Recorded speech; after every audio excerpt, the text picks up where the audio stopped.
Oi, semua tak nak berada dalam situasi ni, terpaksa kau kena bagi. Waktu kejadian tu aku tengah queue tol, dah lepas jadi, tapi aku nampak kereta tu memang remuk sangat. Satu kereta remuk sangat dekat tembok tol kan. Tapi lepas bayar tol je aku terus pusing kereta aku park kereta aku dekat belakang lori accident. Maksudnya aku berada di kawasan tol juga. So aku park kereta, aku terus keluar, aku pergi dekat kereta yang remuk tu. Aku nampak ada seorang berada Melayu tengah terbaring, masih hidup, tapi keadaan dia Allah Akbar, masih hidup, orang tengah ramai kat situ. So at the same time aku nampak ada satu lagi mangsa ada dekat di atas rumput dah, orang payung. And then aku pergi kat brother tu pun masih okey, muka je berdarah, tak ada teruk sangat. Tengok tangan kaki semua, alhamdulillah semua ada. Cakap abang boleh cakap, boleh abang tahu bang kemalangan? Ya betul. So aku cakap phone ada bang? Tak ada bang. Okey, abang ingat nombor wife? Aku cakap ingat. Aku call, pakai nombor phone aku, call dia. Aku call wife tu, aku cakap asal akak kemalangan, seminta akak bertenang. Cakap duduk mana? Dia kata, aku cakap duduk Kelang.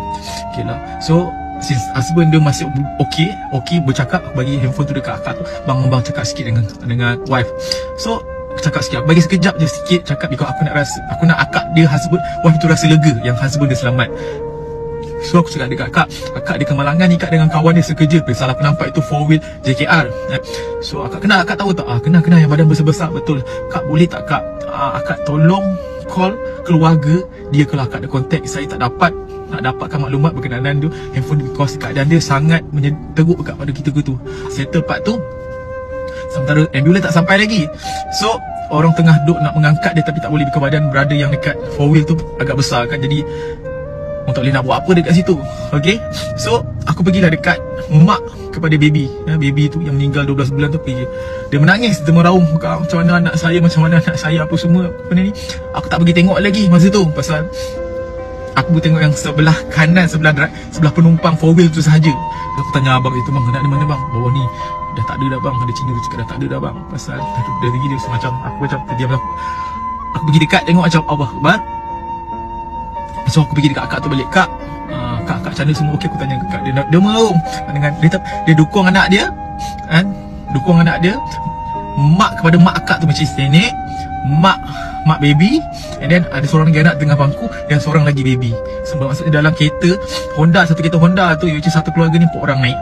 Lepas tu kereta 4-wheel JKR tu 2 orang naik. Okey, satu lagi lori yang langgar semua ni. First thing first, aku nampak ada seorang perempuan tengah engage. Kak call dengan siapa kak? Cakap tanya tu, dia call dengan sebenarnya. Cakap boleh saya cakap kak? So aku ambil telefon tu, aku cakap borak-borak, abang kat mana bang? Saya kat Kedah ni bang. Anak saya macam mana? Isteri saya macam mana? Mak saya dia tanya kat dia macam, isteri abang alhamdulillah sihat bang, anak abang seorang alhamdulillah sihat, mak abang ni pun tu abang pun sihat alhamdulillah bang, tak ada apa. Yang anak saya seorang lagi macam mana? Dia sebut mention aku tak kenal lah kan. So macam, bang apa bang, abang kena balik sini tu bang. Abang macam mana kena balik sini?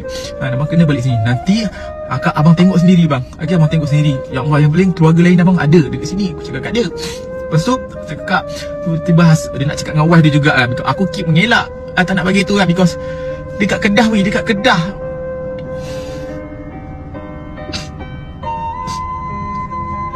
Lepas tu aku bagi tu kat akak tu, brother, sebab saya tak boleh drive dalam keadaan macam ni. Dia cakap kan, ya ke bang? Alamak kak, akak macam tu cakap, abang macam mana kena balik bang? Itu je bang, saya tak boleh nak buat apa dah bang, abang kena balik.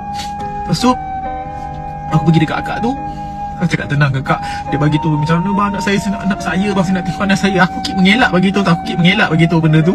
Keep mengelak. Lalas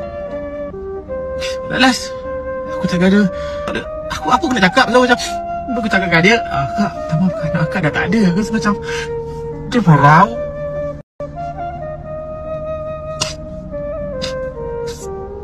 Oi, semua tak nak berada dalam situasi ni, terpaksa kau kena bagi tu yang anak orang ni dah tak ada weh. Dia cerita pagi tadi dia makan tu, dia makan ni, dia makan banyak apa semua macam. Aku menangis. Aku menangis macam sedih. Maksud call lah bang, call sebenarnya. Cakap bang, dia keep tanya aku, bang anak saya macam mana bang, balik dari sini. Tu je bang saya minta tolong bang, balik je dari sini bang, macam mana pun macam lagi tak ajar waktu pesta serendam bang. Itu je bang datang, bang tolong masih nak tu anak saya, tolonglah bang balik. Lepas tu dia tanya, bang tolong abang saya nak tu anak saya macam mana. Mulut kau tu bila kau dalam keadaan sebab kau tadi nak cakap kisah kau nak menangis, lalat kau bagi tahu macam, bang tak apa bang, tak ada bang, macam dia merau weh, macam Ada aku dah cakap kau orang yang kena begitu, yang anak dia dah tak ada. Sedih weh macam. Aku tak tahu cakap apa. Lalat bang, aku terus bagi phone tu, aku tengok kat siapa. Aku sama aku duduk tepi je, aku macam sedih weh macam. Perawangan mak ayah tu macam aku masih terdengar sehingga saat ni. So aku cakap, kalau aku pergi kat akak tu, kak banyakkan bersabar. Dikit bagi tu anak dia mencinci. Pagi tadi dia makan banyak macam dia nak tengok anak dia. Dia kata, kak, saya nak tengok anak saya. Kak, ya kak, memang kak nak. Tapi akak tengok sebelum ni bukan keluarga kak ni, angkat keluarga kak. So akak tengok dekat hospital. Dia cakap akak nanti tu bomba tu datang seorang nak angkat dia dengan mak dia, nak pergi hospital. Dia nak cek ada kalau ada apa ni, kecederaan lain dah. Tapi diorang memang alhamdulillah sihat. Lepas tu on the way pergi tu aku angkat lah. Kita orang 2 orang perempuan tu angkat bersama pergi. Dia bagi saya nak tengok bang anak saya nak tengok bang anak saya. Dia kat situ pasal lalu berdepan tu. So macam minta maaf kak, tolonglah kak masuk ambulans kak, jangan tengok kak So aku masuk, angkatkan dia orang tu, bukanlah assist dia orang masuk hospital. Dia masuk ambulans. Lepas tu nenek dia lah, nenek so cakap duduk je, dah duduk dalam kerusi ambulans tu. Cakap ni tunggu ni dah 10 tahun. Macam ya Allah, aku macam 10 tahun tunggu. Macam aku tahu dia rasa ni tu. Aku cakap minta maaf Cik, minta maaf sangat Cik. So aku pun belah, aku jumpa ada seorang berada tu antara saksi sama. Because kat situ ada, memang dia kata ada 3 dashcam record, memang nampak yang Mamat driver sial tu dia pergi turun, dia lompat pada kereta lori dia. Disebabkan lori dia lost control ke apa, membuatkan lori tu tak ada pemandu, dia hentam all the kereta tu, yang membuatkan bila dia hentam kereta Honda tu, baby tu melambung keluar. Dan dia bila melambung keluar atas jalan, lori tu masih hentam second kereta 4 wheel yang tengah lalu ni. Sebab itu baby tu kena gilis. And then dia terus hentam 4 wheel tu sangkut dekat tembok. And then lori tu lepas keluar terbabas. Aku rasa nak tumbuk Mamat tu. Pasal aku cakap dengan dia kot, macam kenapa kau tak lekan lori kau ni pergi ke semak. Cakap situ ada semak, semak tank tu. Aku cakap situ ada semak, kau tak nampak ke baby ni Mat? Sedih weh. Aku masih terngiang. Suara akak abang tu meraung. Sial driver tu, dia memang sial lah.